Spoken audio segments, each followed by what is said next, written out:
Yeah, so I think that Bitcoin is doing what it should do right now, which is chopping. One of the big things I've talked about is how amazing the chart is that you connect the highs from 2021 and then a parallel line, perfectly parallel, connects the lows from 2021 into 2022. So there's a range here, right? There's a big range, and then you have a secondary range when you connect this orange line to these lows. And it seems like that's what we're doing right now, right? So you hit this line, you went up here, you came back, now you've gone up here. Now we're seeing a little bit of selling, but I think what you're going to do is you're going to go back up and retest it and then kind of continue to trade up and down. Now, the negative of that is that this pattern, when you drop like this, and then you start doing this choppy action, it's actually creating what we know as a bearish pattern. In fact, interestingly enough, this drop and this choppy sideways action, you could make a case it's starting to create a wedge pattern. And we just talked about it right on the ruble. So if we just flip back to the ruble, and again, I hate comparing the ruble to Bitcoin, but at least in terms of the price pattern, it's kind of the same, right?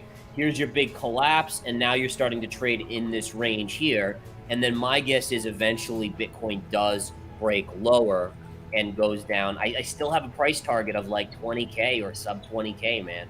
And even if you're me and you have like this midterm, 6-12 month target of like 20 or sub 20, the bottom line is that what's going on and how Bitcoin is being used is very bullish for the Very long bullish. term, Yes. So like, yeah, you got to wash out all this crap. I think today now there's over 17,000 cryptos out there, and it's like, like you got to be kidding me. How many do we need? 100,000 is going to be enough. I mean, where does it end?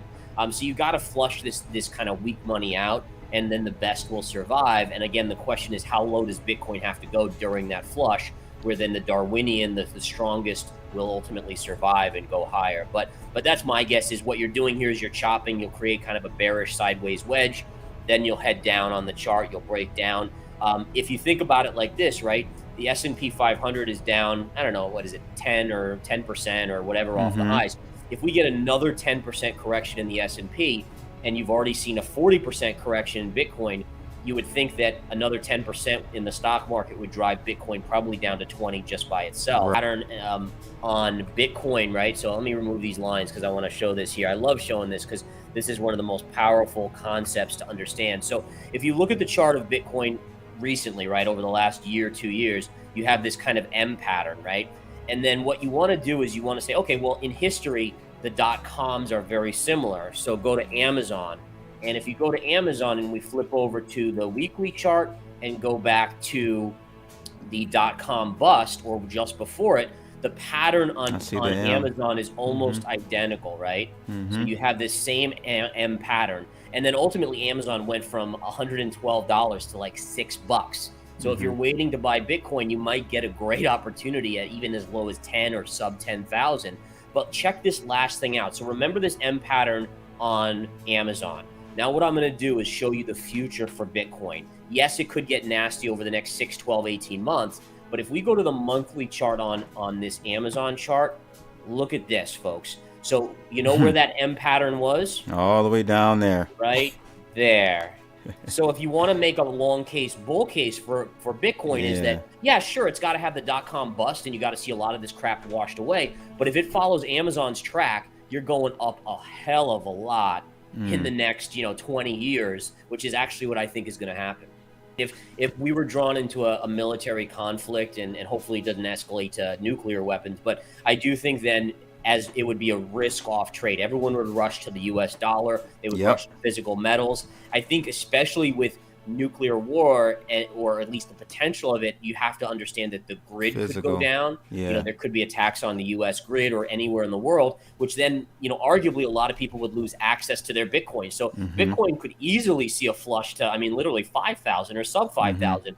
But again, I do believe that it will eventually rise from the ashes if that were to happen. And hopefully not literal ashes, but will rise and do really, really well. Yeah, you already had this beautiful kind of wedge pattern in the charts. I'm trying to figure out where the best line is. Probably this one right here. So you had this wedge pattern of consolidation on gold from the 2018 to 2020 move, and it was just beautifully chopping. You've now had a breakout. I think my guess is at some point you'll retrace to the scene of the crime. That'll be a buying opportunity, which is around 1850 to 1840 on the gold chart, and then off to the races it goes. I think you'll hit this double top. But basically what gold is doing is it's telling you that inflation is not going away, right? It's telling you that the economic slowdown is likely to come faster than everyone thinks it will, and that'll tie the Fed's hands from really raising rates too sharply and ultimately keeping inflation high. I even just heard that even expectations now are for 3% or greater inflation for the next 5 years. I think it's going to be 5% or greater, for the next 5 years. So gold is definitely a place to be right now. In general, I think metals are. I think silver will eventually play catch up and have an awesome move. And really what's amazing here is that gold is playing out exactly the way it did in the 70s. So from 2018 to 2020, a big move up. From 20 to 22, a consolidation phase. And then if we go to, check this out, if we go to the 1970s on the chart, I'm going to briefly go back. And history is like, history doesn't necessarily repeat, but it often rhymes. And that's why you want to look at it. But here's the chart on gold in the 70s. From 73 to 75, big move up. Then from 75 to 77, consolidation. And then this is what I think we're starting on gold now, this next big leg to the upside right there. So once Bitcoin matures into a store of safety versus a risk asset, then it's very, very bullish for Bitcoin as well. Right. I think just be ready for volatility, be ready for there's headlines coming out multiple times a day that whip oil and whip the markets and whip Bitcoin and everything. So I think you have to just understand that this is a market to be very careful with. Don't commit all your capital to any one direction or any one trade. It's a preservation of capital market right now. Wait for something good to come up before you jump on board. So be safe out there, folks.